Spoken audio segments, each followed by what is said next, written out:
Hello, and welcome to another episode of the Big Money Stylist Podcast. I have a special guest in the podcast studio that last time we did a podcast together, you were in my home. Absolutely. And it was like the biggest close-up of like just our noses. It's like, oh, people can tell I had filler on my nose. Yeah.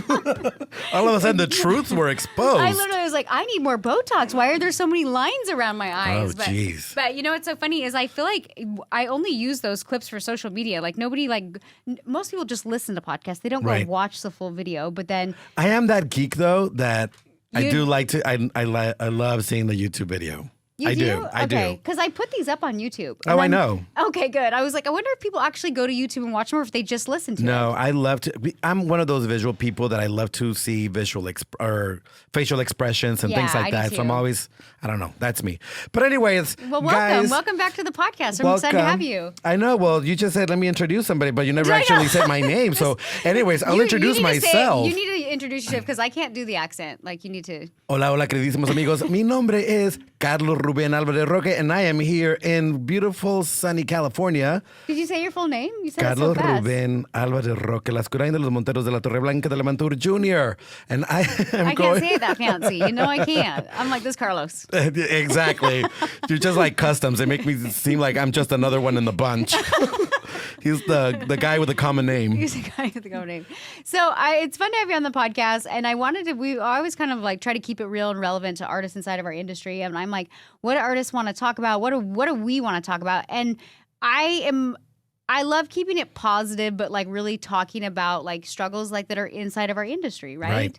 And one of the things that I really wanted to bring you in and talk about is leadership qualities, right? Because you run a fairly large salon. Yep. And you have to be a leader in order to not have cat fights and have a successful business. Ooh, and we have had some cat fights, let me tell you. Sometimes I feel like I'm like, on this corner we have ding, ding, ding. Like, yeah, it can happen. So how do you show up as a leader and not feed into any drama that might be happening even inside of your salon? Let's just go there. Let's go. Let's go ahead and just tackle this bull by the horn. Guys, you just have to call the bullshit out. Like when there is something coming up or I see somebody like starting not to get along and I'm like, what grade are we in, Mean Girls? Like, yeah, is this high school? Where are we? Do you say it like that? Absolutely. You do? I do. I call it out because we as humans so many times go into this space of like to be cliquey and the salons, we're artists. So artists already tend to go into that space of, oh, did you hear what she did? Or the blah, blah, blah, blah, or whatever. Yeah. And allowing it to feed. You have heard me say this many of times. What you permit, you promote. Yeah. So if you stop it from the moment that it starts happening, if you go ahead and call somebody else like, hey, Danielle, so I heard that you're making fun of one of the other girls because, you know, X, Y, and Z. And if you stop it immediately from advancing, they're like, oh, I didn't even realize I was doing it. Say they might not even realize it, but you have such a little tolerance for drama inside your I can't space. tolerate it. I can't. And so I think that's where you can go and be like very upfront, like, hey, I heard you're saying X, Y, and Z. And they're like, oh, and they kind of backpedal like, oh, I didn't realize it was. But it's because you're like, no, I'm not going to tolerate that. So many people grow up they outgrow their bully phase, but they really don't. They don't outgrow their bully phase. Yeah. So the only way to achieve a bully is by not necessarily bullying them as well, right? But calling them out on their crap. Calling them out, like, hey, I'm not okay with this. Like, you cannot speak to me like that or whatever. And it's interesting because like Garrett would always be like, you need to slap a bitch. That's what my husband would say to me. Like, I'd be like, I agree with Garrett, and I'd be like, I need to slap a bitch. And I used to try to be like, I think that women can kind of be passive aggressive. Instead of like getting straight to the point. Humans in general can be passive aggressive. Yeah. And I don't know if you feel this way in leadership, but like what I'm hearing is like you have to just be upfront. Don't worry about being the mean guy. Absolutely. It's like, hey, this is not okay. I'm not going to tolerate this. This is what this person said to me or whatever. And that's truly how you show up as a leader because you're trying to run a successful business. Right. Well, you have to understand, no matter how big or small your business is, you have to take control. Yeah. We live, how can I say this? We many a times are being held hostage. That's the best way to describe it. We are held hostage by our own employees. So as soon as you tell that hostage is like, you know what? I created this. I built this. I don't need you. But without those exact words. Yeah. You need to let people know that you were the one that created that space, that platform, in order for them to create their art and be fruitful. I feel like I learned how to be a leader kind of the hard way. I feel like I'm naturally like kind of a giver and I avoid conflict. I used to say I was a people pleaser, but the truth is I just avoided conflict. You were a conflict avoider. I was a conflict avoider. Absolutely. And so when I first owned my first salon, I just wanted to be friends with everybody and I wanted everyone to be happy. So I wasn't upfront with conversation because I was like, well, we're friends. Like she gets it. Until all of a sudden I felt like I was walking on eggshells in my own salon. And then I was like, oh, this is a problem. Right. But I wasn't demonstrating as a true leader. And I could be like, oh, so-and-so's a bitch or she's gossiping or this and that. But I didn't show up as a leader because I didn't have clear communication with my artist, right? I was trying to be the friend. And I thought like just being friends was enough because I was avoiding And hey, it's okay to be their friend. Yeah. But don't get it twisted. Like you need to also define that line. I can't tell you how many times like we bond in our salon hardcore. Like every single Wednesday, you guys can find us at the Farm Drinkery. And it's so much that, and it's a hole in the wall. It's a dive. Really? There's bikers. Oh, that's a true story. You can find me there every Wednesday. That's But funny. we go because on Wednesdays, we have what I call Trademark Academy. And so we do training. We have our guy that comes in on Wednesdays. And so we go out and we have some brewskis with the team. You know, we're having a great time. And we have wings and, horrible I cannot see you having a brewski and a wing. Oh, I'm like, girl, "Ooh." I can thug it out, bitch. Like, I'm not always champagne and caviar. I can always get a beer and a wing. But anyways, bonding in our space is very important because it's also a space for us to relate to them and hear their stories, what they've been going through on the weekends and blah, blah, blah. But most importantly is the fact that I can go out with them on a Wednesday. It's so funny. My staff loves going out with us. Like, we'll go have crawfish. I don't know about you guys, but it's crawfish season coming up very soon. So crawdads in Texas and Louisiana are absolutely amazing. But it's also a bonding time. We can also You talk have to to them. invest in your teams. Heck, and that's where I'm headed. Like you can invest and you can have the bullshit talk and have some beers and crawfish or wings or whatever. But they also need to understand that come the next day, don't call out sick. Just because we went out and this and the other. So I will step up and be like, hey, so I understand that you called in sick because we went out last night. That doesn't give you permission, right? Or they just quickly realize that, hey, Carlos is my friend. And I say friend.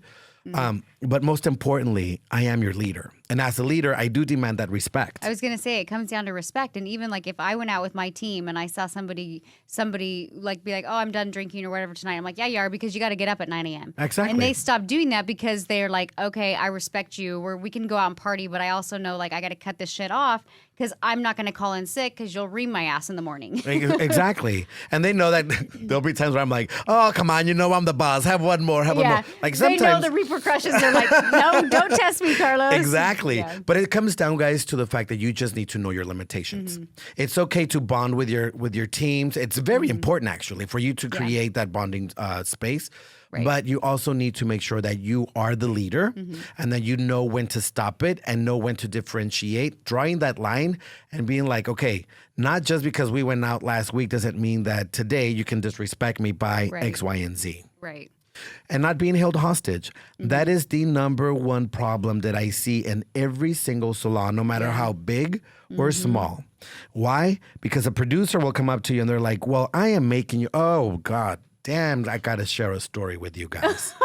Did that just get like side? It's the way. Okay, I'm ready. This feels but juicy. It came from this. Here. Okay. So I don't know if this person is going to listen to this, but he's still my friend, but he's is no longer with the salon.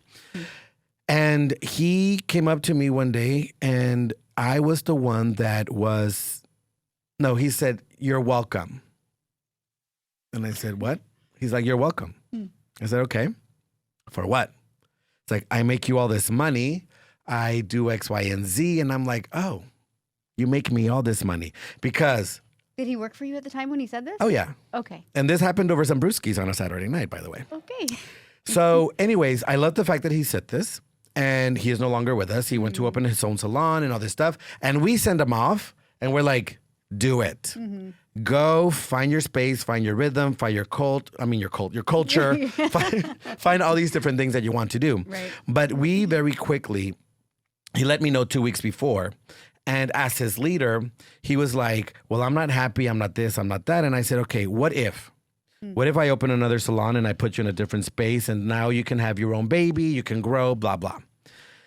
As we were having that conversation, I'm like, nope, he doesn't need his own space. He doesn't know. He's checked out. And he's been checked out for a year. For a while, yeah. And we've known this, like numbers, everything. And gosh, even his appearance changed. Did he let himself go, or did you like fire him and say you need to move on? He pretty much let us know that he was leaving. You know, there is such a thing as holding on to an employee for too long. Oh, I know. And I know you know that.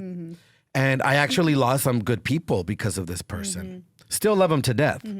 But our culture was no longer his. Right. His space to grow and thrive was no longer that space for him to grow and thrive. Right. It changed. So anyways, where I was going with this is that great friend, and not, I mean, he was Tim, my husband, for 20 something years. They've been friends forever. When he came into this, I told Tim, so you can't get butthurt the day that he leaves, because this is going to happen. We're going to face this. We're going to do this. And I said, and I'd be damned if I hear you be upset or whatever, right? What you permit, you promote. And that's exactly what happened. What's crazy is, like you said, he was probably there for like a year too long and you saw it, right? But it was when he said that you're like, because you had been in this friend space with him that you had the foggy goggles on. You saw the signs, but you chose to ignore them. And then when he took advantage of the friend card and he pushed your boundaries, you were like, no, like, you know what I mean? And that's when it's like so hurtful, because like the one that you kind of like saw all the signs, but you chose to ignore, but then it will never happen to you again in business, right? Right. Whether friends or not friends, or longtime friends forever with your husband or whatever it is, you're like, this will never fucking happen in my space again. You will never allow yourself to be put in that vulnerable situation. In a place where you should never, as a leader or a salon owner, feel hostage in your own salon. That's the worst. It literally is. You know what? One of the salons that we took on, remember during Harvey, which was a bad storm that we had in Houston, we took this other salon. Beautiful people, loved who the owner was at the time. She actually now works with us. So anyways, they came in, we adapted. I don't know, there were like 12 or 14 of them at the time, and we all cramped into our salon. And my salon wasn't as big as it is today. But anyways, it was just one of those things where they came in, we had this great synergy, blah, blah, blah, blah. Years later, she could never recuperate from that storm. And they rebuilt the salon, but the clientele was no longer there. It's something happened during that storm that they just could not come back. Anyways, she comes back to me and she's like, hey, Carlos, I'm thinking about closing the salon. What do you think? And I said, I actually think it's the best decision you could ever make. She was holding on. She was holding on to a sinking ship. That had and I think that's so common. We feel like we need to be this powerhouse. I'm the leader, and then you're like, but look at the results. And why are you trying to save this sinking ship? A strong leader is always going to know when to quit. Yeah, it's so interesting. I was at an event with Garrett, and he was like, if anybody quits, they should have been fired a long time ago. And you, as the leader and the owner, should have recognized those signs. Yeah, exactly. Like, no one should ever quit. If you're the leader or you're the boss, like, no one should ever quit. Hey, I always say in my salon, one of the things that we always tell, well, Tim as my business partner. By the way, for those of you that don't know, we are hairdressers talking to other fellow hairdressers here. So that's why you guys are going to hear a lot of hair talk. But one of the things that we like to share with Tim, my business partner and my life partner, my husband, is that with these employees, we never fire anybody. I think I've only fired 1 or 2 people in the entire existence of the salon. They fire themselves. Like, you make it enough to where you push your culture. You give them an ultimatum, basically. You're like, these are my standards. This is what I expect. So if you can meet my standards, you can stay. You can stay. If you're not willing to meet my standards and what is okay in my space, then you can go. So that's kind of how I would imagine they would fire themselves. Absolutely. 2 weeks ago, guys, I had a very powerful meeting in our salon, and I knew exactly who was going to quit that day. The writing was all over this person's face, and I was talking very directly to them, and I'm like, and if this is not the space for you, and if this is the blah, blah, blah, blah, sure enough, next day I come in, I'm like, da, da, da, da, da. Like, you were giving her like Papa Smurf, I'm coming to lead the little village of Smurfs. And la, la, la, la, la, la. All of a sudden, I get my manager my manager calls me. He's like, by the way, so-and-so just quit. And I said, I know. He's like, how do you know? Did she text you? I said, nope. I saw it all over her face yesterday. You know what's crazy too, though? Like sometimes you have to do that inside of a group setting to show that you're the leader. Oh, absolutely. You have to sacrifice your that team land. has to, exactly. Your team has to see the power of your and they know you're directly talking to her, and she's kind of like, shying. She's the one that's always like yes. this, like, and don't see me. everybody knows you're talking to her, but your team needs to see that leadership and that power. I am real quick though to name drop. I am real quick You're to like, be like, Lisa, you. So it just happened last week, and we have a live studio audience with us today. He's actually Sal, one of the people that work with me in the salon. And I know, he's smiling, and I'm like, I know, because not last week. I was in St. Thomas last week, hence why I'm looking extra Mexican today, extra Mexican. 2 weeks ago, we're having this meeting, and I said I was expecting you, Haley, to make sure that all of your daily force were being done and your videos and your ad, blah, blah, blah, and all these things. And the whole time she's like sinking. Mm-hmm. At the end of the day, she came with me with her tail between her tail between her legs, sorry. And she's like, I can't believe you called me out. And I said, I can't believe that you knowing that you've been my assistant for 4 years, that you wouldn't think that I would call you out. Yeah. If you're not doing your job, if you're not carrying your own weight in this space, what makes you think that I'm just going to hand it to you? I'm not going to just be hand delivering you every single client. You need to have some skin in the game. You need to work for this as well. And a leader doesn't backpedal. So when she comes to you and she's like, I can't believe you called me out. You're like, yeah, I'm sorry, babe. You're like, no, I had to. And here's why. And it comes from a space of love. Absolutely. But also of like, this is why I did what I did. And you slapped me in the face because you knew you were supposed to do this and you weren't getting it done. So you called yourself out. Absolutely.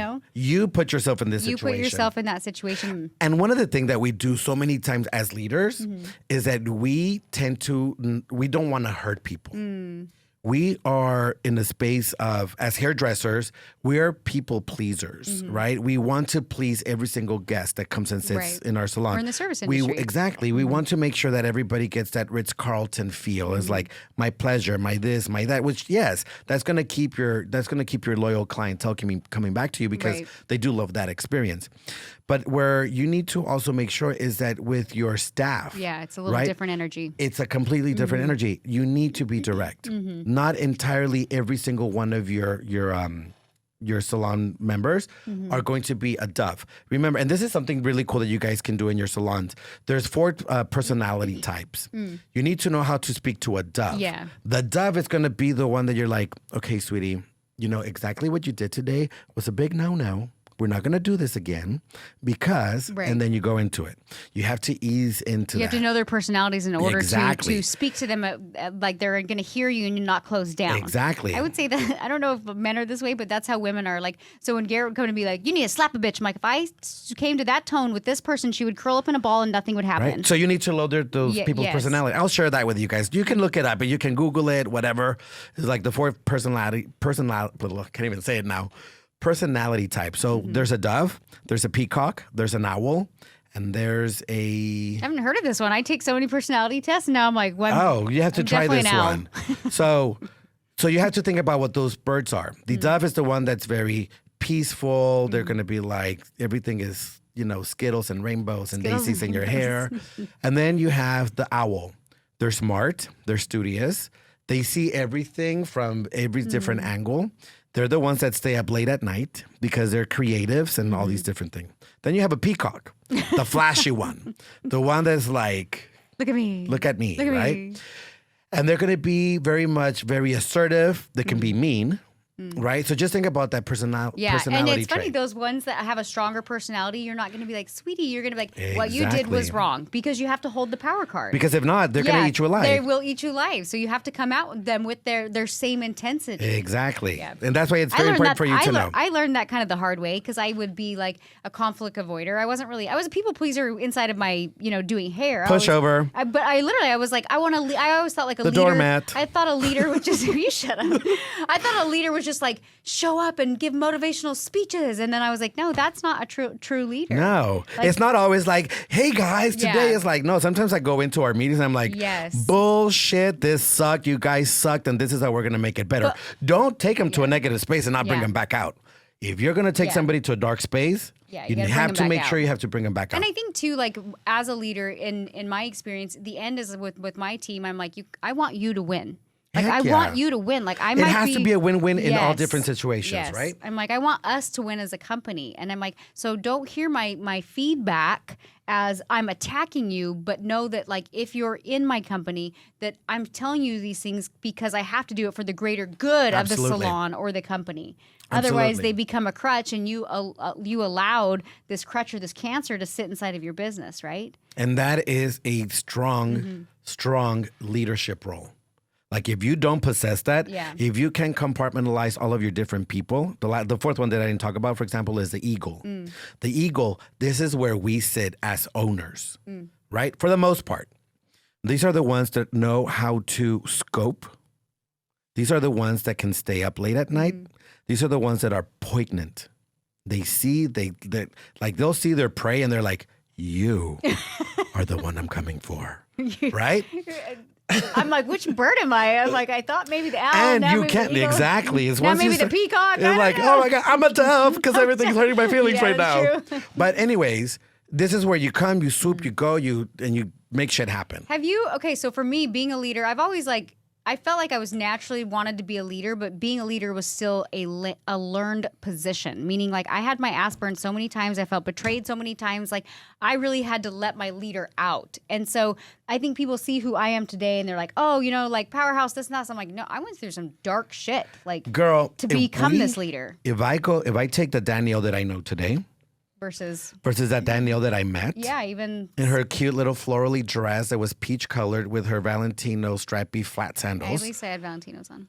Yeah, that to me did not scream powerhouse. By the way, that is like, oh, cute. That this is the little girl from where were you in Gilbert, Arizona. Trying to be her hippie self. I still like my hippie self. She still loves her hippie self. But if I take that Danielle that I met years ago, we have all killed our past. Yeah. We have all become better versions. If I go back and look at the leader that I was back then, the one that was on top of the lifeguard house, and I'm like at a distance after a few drinks that we had. There's a reason, guys, why we no longer have alcohol available during our trainings. Yeah, it gets wild. During lunch because it got a little out of control. Thank you. You're welcome. That was my fault. But anyways, if we see the leader that you were before, and the leader that you are now, there's been growth, substantial growth. I mean, and if you're the one growing and you're our leader within this then system, everybody else grows with you. we're all growing. We've all been growing. I mean, we just had a training with our academy. But by the way, if you guys need to take a look at this academy because we are brewing some major soldiers here. We really are. Like it's such insane. Our Monday trainings are so good to the point where I'm like, it's not about pretty hair. It's not about beads and string. It's not about shmembiar. It's not even about a certificate at the end of the rainbow. It's not even about defending our system. No, it's like I love like the people who like talking about growth and talking about the person like I become and you become and everybody's kind of like now I like love watching these academy trainings and seeing people progress so fast. And for me, I'm like the growth. And that's why I'm like, this truly is what our industry needed was this community of artists, not a fucking certificate piece of paper to say, put on your Instagram or whatever it is. Like your results will speak for themselves based on the work that you did on yourself. Absolutely. So absolutely. Today's training was like today's training was on fire. Yeah, it was good. Like I was even telling Sam, like, touch my face. Like my face is hot because I have so much passion. Yeah. I have the passion, and I'm pretty sure you have the same passion that I do because you and I can talk for hours on how to do ideas and all these different things. But at the end of the day, the passion comes from the fact of the space that we want to see other people grow. We want people, like that's what I want for my people. Yeah. People tell me, it's like, Carlos, you came into this game very successful. Yeah, I was making $300,000, which is very unheard of for a lot of hairdressers. In my salon, that's what I want everybody to make. You're like, that's the floor. Yeah, that's the bottom. Yeah. I am trying to break my own record and bring in $880,000 a year. Nice. That's as a solopreneur, working the way that I work, I'm like, that's almost $1 million. That's what a lot of salons make in a 5-year trajectory. Like, that's insane. Yeah. And I was weaponized in this system. And I am a proud NBR trainer. That's your badge of honor. That's your badge of honor. That's my, I hope you guys can see this, but obviously you're not. I just put my jacket aside so you can see that I'm wearing an NBR shirt. What's crazy is, and I know we're getting ready to wrap this show up, but it's like leaders produce leaders. You know what I mean? And then it's like we have an army of leaders and Absolutely. everybody's leading. And the impact that you can make is it's for you, but it's also like playing to the highest version of yourself helps so many other people out, right? Absolutely. And I think you and I get that. And so we're always striving to be a bigger leader, to be a bigger person because we know the impact it's going to have on other people, right? And that to me is like more fulfilling than even the success itself. Yes, the success is awesome. The trips to St. Thomas are awesome. Oh, yeah. The tan is amazing. The diamonds. The diamonds are great. And you should experience The that. planes. You should experience that and have fun, Heck right? yeah. And not feel bad about it. Exactly. Yeah, but because haven't you felt sometimes where, because people, and I know we're getting to wrap up, but I know that you have faced this more than anybody in the academy. Because people just see your success. Mm-hmm. People couldn't relate anymore to the Danielle that was flying private here.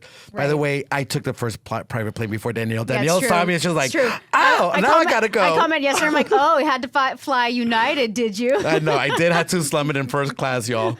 But anyways, first class. I did slum it in first class. But people cannot relate, or they couldn't relate to your story because they were not seeing the space of suffering that you came from. All they were seeing is like the multi-million-dollar home, and everybody was like, well, I bought that bitch that house and with my academy money and with this. Guys, we don't want your freaking money. Yeah. Like, if you're not here to Go in on yourself. Yeah, go figure it out all on your own. Yeah. But anyways, we're still a business. Right. I mean, there's nothing to hide about that. Like, we're still a business here.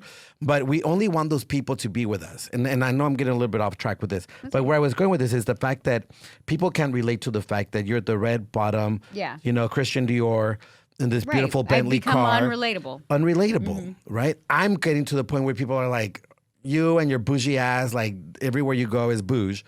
They can't relate to me. Right. But it's how we actually tell you guys that you too can have this lifestyle. You too can find your voice, become that kick-ass leader that you need to become so that you can enjoy the same things that we all are. And it's funny too. Like, I feel like inside the academy we have such a strong community, and people see our success, and it's not like she's unrelatable. They're like, I want to get there, right? But then people outside the academy are like, oh, they're a cult. They're the rich bitch academy, and I'm like, why would you not want to be in this level of success? And lately we've been getting shamed on, and I'm like, guys, don't listen to that little whispering going on. It's like they're whispering because we're still here. Because we're doing big shit. And we're still relevant. Yeah, exactly. I always that was my big message inside of our training today was like, stay positive, stay focus on the positive, because that's truly what's going to lead you. Anytime drama or negativity or any of that creeps in, like, you need to be so focused on what you're doing in life that those don't even affect you. It doesn't matter. It doesn't matter. It doesn't matter because you're focused straight ahead. People